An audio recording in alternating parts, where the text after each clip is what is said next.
Bonjour Stéphanie et bienvenue sur ma chaîne YouTube. C'est un honneur de t'avoir ici parmi nous et tu vas nous faire découvrir un petit peu ton univers. Donc, tu es Certainement. actrice. Oui, et c'est un plaisir pour moi aussi d'être ici. Ah ouais, c'est super, c'est génial de t'avoir. Merci beaucoup. Donc, Merci. tu es une actrice canadienne, tu es une investisseuse et tu es aussi une étudiante en doctorat sur l'enseignement par les pratiques corporelles. Est-ce que déjà tu peux nous en dire un petit peu plus parce que ça a l'air fascinant, ça peut beaucoup intéresser les auditeurs de ma chaîne. Avec plaisir et notamment parce qu'il y a beaucoup de corrélations entre nos pratiques, beaucoup de champs d'intérêt, malgré le fait qu'au départ, je croyais que c'était deux univers parallèles et finalement, on se rend compte qu'il y a beaucoup plus de liens que je croyais. Euh, Bien, il y a 20 ans, si je remonte un peu pour vous bâtir là, la chronologie de ce parcours-là et cette réflexion aussi. J'ai eu une deuxième chance dans ma vie. Et cette deuxième chance-là m'a vraiment alignée, m'a vraiment fait réaliser que je devais changer des éléments dans mes habitudes de vie, mais ça m'a ouvert aussi à une conscience autre. Enfin, une conscience que je n'avais pas avant ou que je n'avais pas pris le temps de recevoir. Et l'école de théâtre m'a amené des nouveaux outils qui ne faisaient pas partie de mon environnement. Donc, dans les exercices de voix, par exemple, on va retrouver beaucoup de mouvements comme en yoga. C'est juste qu'à ce moment-là, à l'époque, on n'appelait pas ça du yoga, mais on appelait ça des exercices de voix.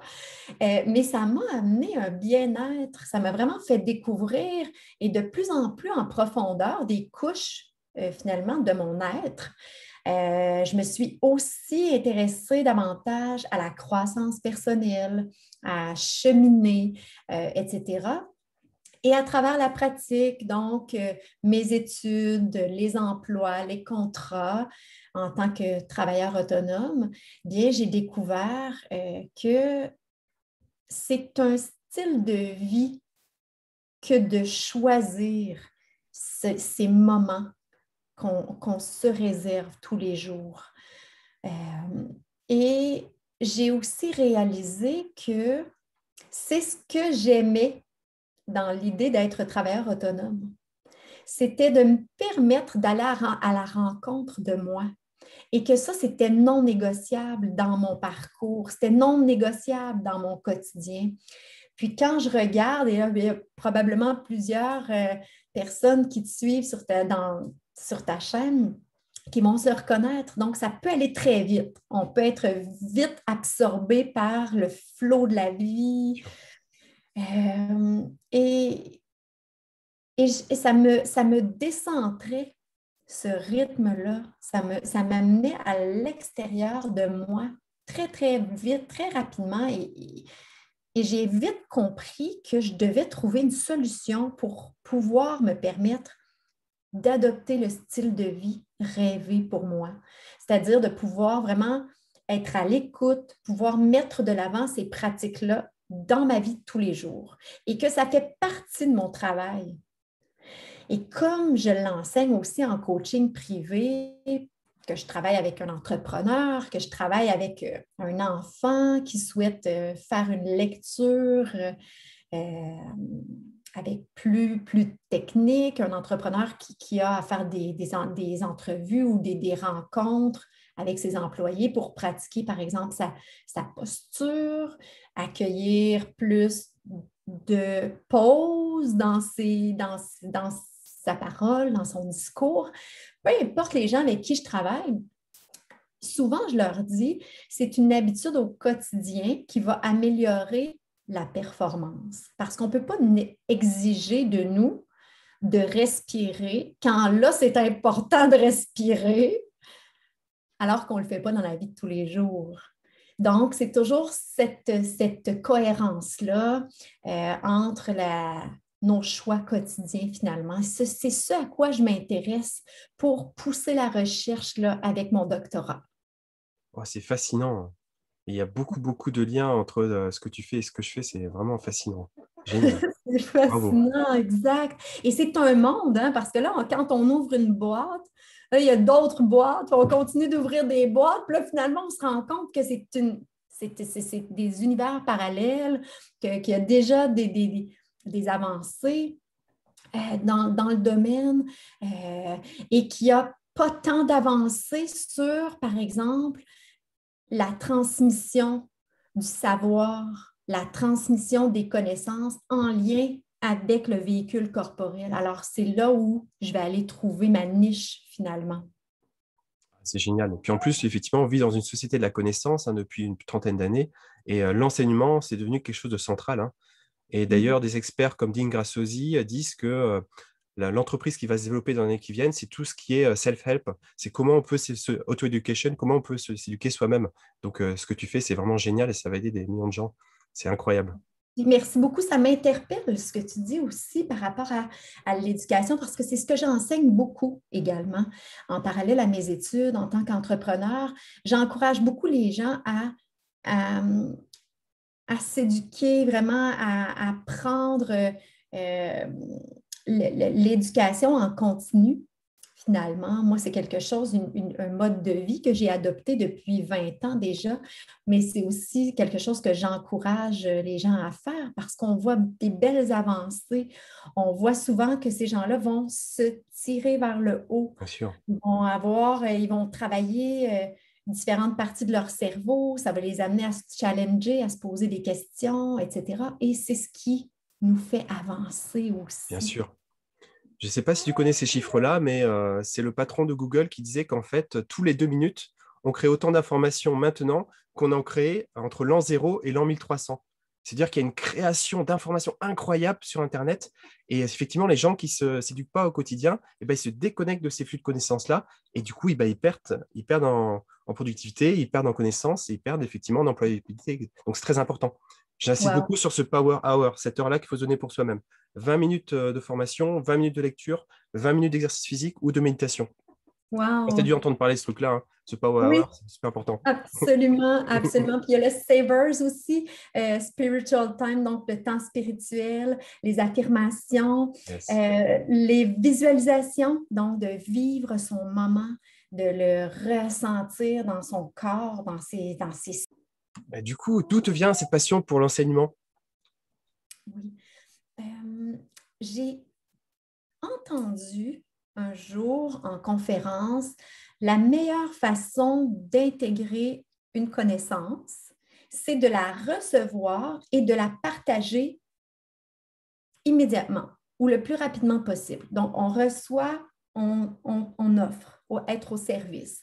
On reçoit, on l'offre à nouveau et que c'était la meilleure façon finalement d'ancrer notre connaissance. Puis je trouvais ça vraiment intéressant. Puis parce que j'ai toujours fait du coaching, parce que dans le milieu des acteurs aussi, on soutient beaucoup, on va s'entraider pour la préparation d'une audition ou quoi que ce soit.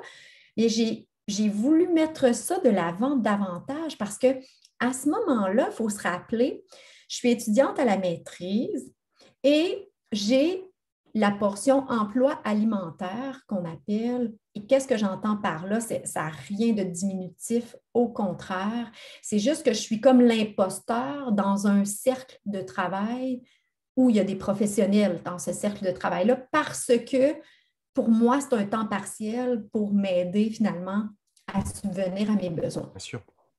Et je cherchais le tout qui allait me permettre d'être étudiante à la maîtrise et à mon compte à 100%, pour être à 100% maître de mon temps, de ma gestion, de mon horaire et aussi, comme on le disait tantôt, pouvoir mettre de l'avant mes blocs, les moments où c'est une rencontre avec moi-même, où c'est ma pratique personnelle.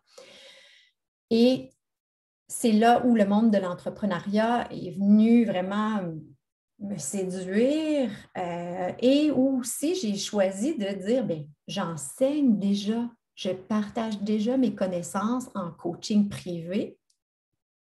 Je sais le faire. Et c'est là où j'ai touché au secteur de l'éducation, à la maîtrise. On est engagé souvent les étudiants en tant qu'auxiliaires d'enseignement, donc les professeurs du doctorat ou les professeurs de la maîtrise vont nous engager, nous donner des tâches dans leurs cours. Alors, j'ai commencé comme ça. Par la suite, une université est venue me chercher pour m'offrir un premier contrat en tant que chargée de cours et ainsi de suite. Donc, j'ai touché à cet univers-là. J'ai aussi fait une année d'enseignement à l'école secondaire, donc en art dramatique. Et là, c'était tout autre. Donc, c'était une belle expérience où j'ai beaucoup, beaucoup cheminé en tant que personne et aussi où j'ai pu voir les enjeux qui sont touchés par les adolescents. Euh, mais mon coup de cœur était vraiment le privé, enseignement au privé pour du soutien scolaire, pour aller corriger des petits éléments. Moi, c'était en français et en anglais, langue seconde aussi. Donc, j'ai voulu garder cette source-là de transmission. Et c'est aussi ce qui m'a amené à mon doctorat en me disant, voici ce que j'observe chez moi. Et là, je m'intéresse à observer chez les autres, chez les entrepreneurs, chez des spécialistes X, Y, comment se partagent finalement leur savoir à travers leur hygiène de vie. Et si on effectue des changements, des modifications, ne serait-ce que mineures, dans l'hygiène de vie, est-ce qu'il y a des corrélations à faire avec la transmission du savoir? Bien sûr. C'est Mhm. génial. Merci pour cette expérience, c'est juste génial, hein. Je pense qu'il faut Merci. écrire un livre là-dessus, hein. Tu as de quoi Ah écrire un oui, livre. Ah oui, oui, hein, et ça intéressera beaucoup absolument. d'enseignants, je pense. Oui, absolument. Éventuellement, ce qui est intéressant avec les nouveaux médias dans le moment, c'est qu'on a accès à tous Mm. et facilement. Alors, je veux vraiment pouvoir utiliser l'ère du digital pour qu'on puisse se propulser ensemble, accompagner des transmetteurs de connaissances, donc que ce soit au privé, au public, peu importe, à aller voir comment on peut entrer dans le système qui est déjà en place, effectuer des changements. Un système qui a ses lacunes actuellement, mais s'il n'y a pas les changements, bien, c'est qu'on perpétue un système qui a ses lacunes. Et dans le moment, le système est encore le même que quand moi, j'avais 4 ans, 6 ans, 12 ans, 16 ans, que je rencontrais des enjeux de taille, que je ne me sentais pas à la hauteur, que je ne voyais pas comment j'allais faire, comment j'allais lever la main pour partager une réponse et ainsi de suite. Dans ma vision, ça a aussi cet impact-là. Ça va aussi impacter les gens qui sont sur les sièges de classe et les générations futures. C'est génial, hein. Merci beaucoup pour tout ça. C'est génial. C'est beaucoup. Super. Et ben, on va poursuivre. Peut-être que mes réponses sont longues un peu. Au contraire. Ouais. Au contraire, c'est passionnant. OK. OK. Et du coup, toi qui as interrogé beaucoup de personnes par rapport à ta démarche d'ouverture aux autres, selon toi, qu'est-ce que tu as pu apprendre et quelles ont été les personnalités les plus intéressantes que tu as pu voir parmi les personnes, ou quels traits de personnalité ou quelles choses ont plus évoqué quelque chose en toi, ont fait résonner quelque chose en toi? Bonne question. Euh, je dirais que les traits de personnalité, et ça c'est vraiment des gens de tout secteur confondus parce qu'effectivement, c'est une caractéristique qui peut se retrouver chez n'importe qui, peu importe notre bagage professionnel, notre niveau d'éducation, nos expériences, peu importe. Je dirais avoir une ouverture d'esprit, euh, avoir soif de plus, Mm. vouloir avancer, évoluer. Et souvent, ce que j'ai remarqué, c'est que les gens vont être plus aptes à bouger, c'est-à-dire à faire cette motion-là en lien avec des épreuves qu'ils rencontrent, en lien avec des difficultés que, si je prends un autre cas à côté, que quelqu'un qui va le faire pour accroître son bien-être. Plus nombreux sont les gens qui veulent élider des mots MAUX que ceux et celles qui veulent simplement accroître le bien-être. Donc, souvent, c'est qu'il y a eu un enjeu, un pépin sur la route qui a été l'élément déclencheur, qui a fait prendre conscience aux gens, OK, ça pour moi, c'est ce que je ne veux plus. Et c'est normal parce que c'est parfois plus facile de savoir ce qu'on ne veut plus que ce que l'on veut. Et c'est ça, je pense que ces épreuves sont mises sur notre chemin pour nous permettre d'évoluer, d'accueillir, etc. Fait que ça, c'est cette ouverture d'esprit et ce désir d'être ailleurs, de ne pas être dans leurs souliers du moment. Avoir un changement. Souvent, ils savent le changement qu'ils souhaitent obtenir. Ça, cette attitude-là, là, vraiment, je trouve que c'est la bonne parce qu'ils se tiennent, ils ne se lâcheront pas. Puis je pense que c'est la volonté de ces gens-là qui va faire en sorte que leur décision, leur désir ardent de passer du point A au point B est non négociable. Et c'est ça qu'il faut que ce soit non négociable. Il faut vraiment qu'on soit prêt à, comme une fourmi qui avance, fourmi qui va transporter des choses hyper lourdes, tu sais, sur son dos, va faire, je pense que c'est 3 fois son poids à bout de bras, peut-être plus, là, j'y vais vraiment là, aléatoirement, et qui là rencontre un obstacle. Et elle va faire le tour de l'obstacle, même si elle se rallonge de 2 mètres, elle va faire le tour de l'obstacle ou elle va passer par-dessus ou peu importe, elle va trouver son chemin puis elle va retourner.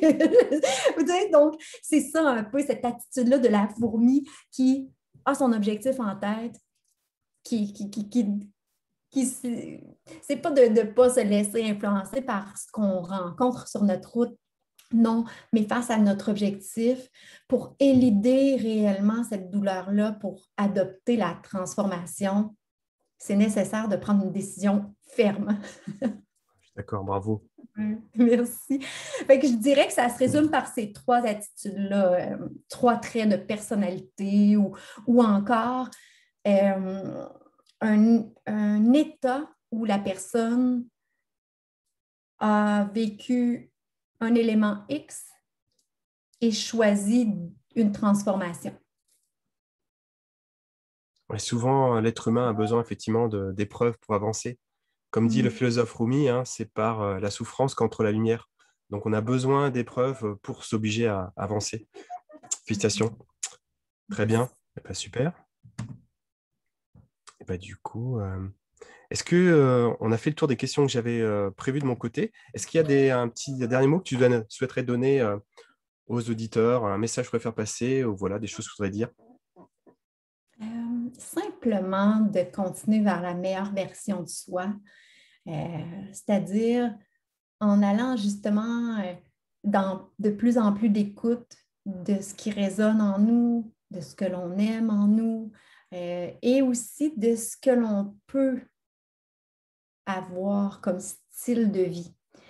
Malgré le fait que peut-être dans le moment, je dis ça et ça vous semble impossible, comme si on est devant un ravin qui a beaucoup, beaucoup de courant, puis nous, dans notre tête, on se dit, moi, je vais aller de l'autre côté, mais j'ai aucune idée comment traverser le ravin, je ne peux pas le nager, il y a trop de courant, impossible de bâtir un radeau. Mais le comment apparaîtra. Il y aura des éléments qui apparaîtront sur le chemin, mais le processus, si on veut vraiment traverser la rive, il se présentera. Donc, je vous invite vraiment à aller là-dedans parce que je pense que c'est ça qui nous réserve les plus beaux cadeaux. Ben, merci beaucoup, hein, Stéphanie. Merci beaucoup pour ce moment-là. Merci beaucoup, Alba. Merci pour ta sagesse, hein. Je pense que ça va intéresser beaucoup mes auditeurs, français la plupart, et Ouais, d'avoir accès à ta sagesse. Et il y a beaucoup de tes messages que j'aurais pu dire aussi, donc merci beaucoup. c'est gentil. Merci de l'invitation. Avec grand plaisir. Du coup, j'ai arrêté l'enregistrement. Hop, j'arrête.